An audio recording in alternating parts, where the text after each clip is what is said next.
আমি আপনাদের সামনে কোরআনে কারীমের সূরা ইয়াসিন থেকে 3টি আয়াত তিলাওয়াত করেছি। কোন সূরা থেকে ভাই?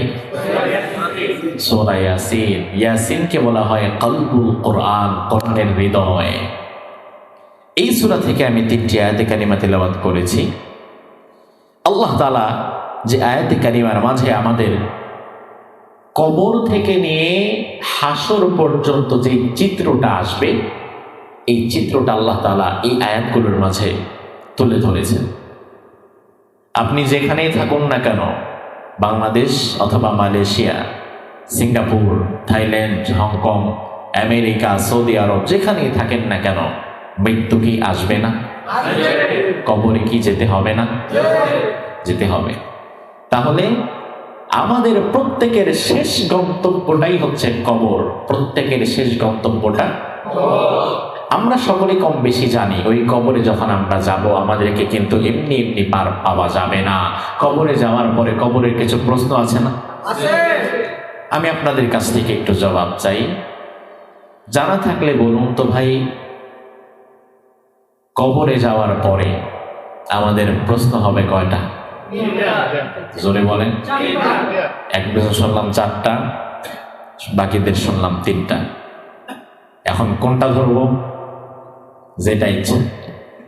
তাহলে যেদিকে সংখ্যা বেশি এদিকে, কারণ মেজরিটি মাস্ট বি গ্রান্টেড। লক্ষ্য করুন, কবরে যাওয়ার পরে মূলত প্রশ্ন হবে 5টা। কয়টা?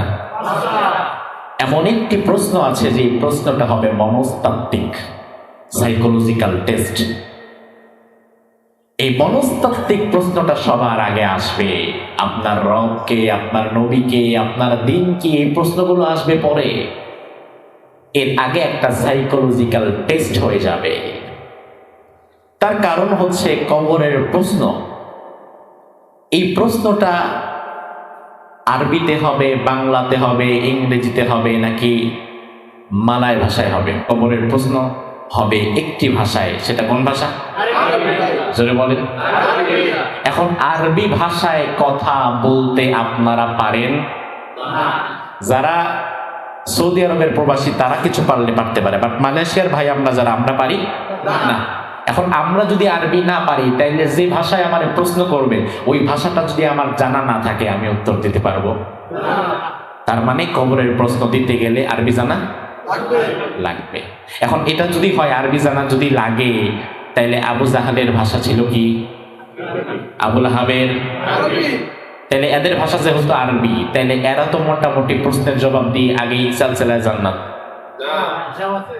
তার মানে আরবি ভাষা না জানলে উত্তর দিতে পারবে না এমনটি নয়, আবার আরবি জানলেও উত্তর দিতে পারবে এমনটিও না। তাহলে বুঝতে হবে এখানে ভিন্ন একটা খেলা আছে, যে খেলাটা হয়তো আমি জানি না। আল্লাহ রাব্বুল আলামিন আয়াতের মধ্যে সে প্রসঙ্গ তুলে ধরেছেন। আল্লাহর হাবিব সাল্লাল্লাহু আলাইহি ওয়াসাল্লাম বলেন, ইযা উদখিলাল মাইয়িতুল কবর মুসিরাত লাহুশ শামসু ইনদা গুরুবিহা। একজন মানুষকে যখন কবরস্থ করা হয়, কবরের মধ্যে দাফন করা হয়, মাটি চাপা দিয়ে দেয়া হয়। আপনাকে আমাকে যখন কবরস্থ করা হবে, মাটি চাপা দেওয়া হবে, আমাদেরকে যারা কবরস্থ করেছে, রাসূল বললেন, কবরস্থ করে মানুষগুলো যখন বাড়ির দিকে চলে যায়, ঠিক ওই মুহূর্তে আল্লাহ তাআলা ফেরেশতাদের মাধ্যমে কবরে যাকে দাফন করা হলো মাত্র তাকে তার ঘুমটা ভাঙায়, তাকে জাগ্রত করে আল্লাহ তাআলা তার ঘুমটা ভাঙিয়ে দেয়। এমন সময় দেখবে সামনে 2জন ফেরেশতা বসে আছে প্রশ্ন করার জন্যে। মুনকারে নাকির বসে আছে প্রশ্ন করার জন্যে। ওই বান্দা মুনকারে নাকিরকে আগে কোনোদিনের আগে দেখে নাই, অপরিচিত মানুষ। ওই বান্দা তখন ভুলেই যাবে যে আমি মৃত্যুর জগতে আছি, আমি মরে গিয়েছি। ওই মুহূর্তে আল্লাহর প্রিয় বান্দা যারা দুনিয়াতে কখনো নামাজ ছাড়ে নাই, ওই বান্দা তখন কি বলবে? রাসূল বলে দিয়েছেন, ওই বান্দা তখন বলবে দাউনি উসাল্লি। ওই বান্দা বলবে, আরে ভাই তোমরা কে? তোমাদের চিনতে পারলাম না। কোনো কথা থাকলে এখন বলার সময় নাই, আগে তাড়াতাড়ি ওযুর পানি নিয়ে আসো, আমি আগে ওযুটা করে আসরের নামাজটা পড়বো। আসরের নামাজ আমি পড়বো, আমার তাড়াতাড়ি ছেড়ে দাও, আমাকে আগে নামাজের ব্যবস্থা করে দাও। সে ভুলেই যাবে যে আমার মৃত্যু হয়েছে। এই টোটাল দৃশ্যটা তার সামনে যিনি ঘটাবেন তিনি কে? এটাই হচ্ছে কবরের প্রথম প্রশ্ন। এটা হচ্ছে মনস্তাত্ত্বিক সাইকোলজিক্যাল টেস্ট। এই সাইকোলজিক্যাল টেস্টে যারা পাশ করবে বাকি প্রশ্নগুলো তাদের জন্য করা হবে, আর সাইকোলজিক্যাল টেস্টে যারা ফেল করবে তাদের সেখান থেকেই শুরু হয়ে যাবে আযাব। আমার ভাইরা, তার কারণও আছে। তাকে যখন বলবে আমারে ছেড়ে দাও, আমি নামাজ পড়বো, আসরের নামাজের সময় হয়ে যাচ্ছে, তখন ফেরেশতারা তারে বলবে, আল্লাহর বান্দা, আল্লাহ তাআলার প্রথম মনস্তাত্ত্বিক পরীক্ষায় তুমি পাশ করে গিয়েছো, তোমার এখন আর চিন্তার কোনো কারণ নাই। আল্লাহ তাআলা বাকি প্রশ্নের জবাব তোমার জন্য এখন সহজ করে দিবে। আরো জোরে কম। আর ওই মুহূর্তে যে এই প্রশ্নের উত্তর দিতে না পেরে ফেরেশতাদের সাথে কথায় লিপ্ত হয়ে যাবে, বুঝতে হবে দুনিয়াতে ওই বান্দা নামাজি ছিল না। এজন্য আসরের ওয়াক্ত চলে যায়, তার কোনো টেনশনও নাই, খবরও নাই। এবার ফেরেশতাকে তাকে প্রশ্ন করবে, তোমার রবকে? মার রব্বুকা? ওই বান্দার আর কোনো টেনশন নাই, কারণ জবাব দেওয়ার ব্যবস্থা করে দিবেন কে? আল্লাহ। ওই বান্দা বলবে, আমার রবকে চিনো না? রব্বি আল্লাহ, আমার রব আর কেউ নয়, আমার রবের নাম কি? আরো জোরে কম। আল্লাহর নামটা নিতে কষ্ট হয়? কষ্ট হওয়া যাবে না ভাই। ফেরেশতা এবার বলবে, ওয়াদিনুকা, তোমার মতাদর্শ কি?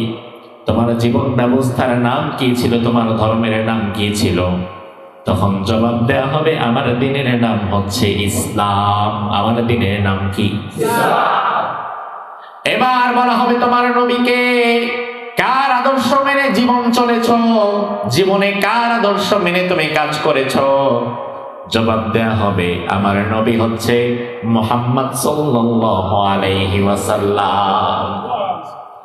এই চারটা প্রশ্ন, প্রথমটা মনস্তাত্ত্বিক সাইকোলজিক্যাল, এরপরের তিনটা হচ্ছে মৌখিক, এরপরে 4 নম্বরে আরেকটা আছে।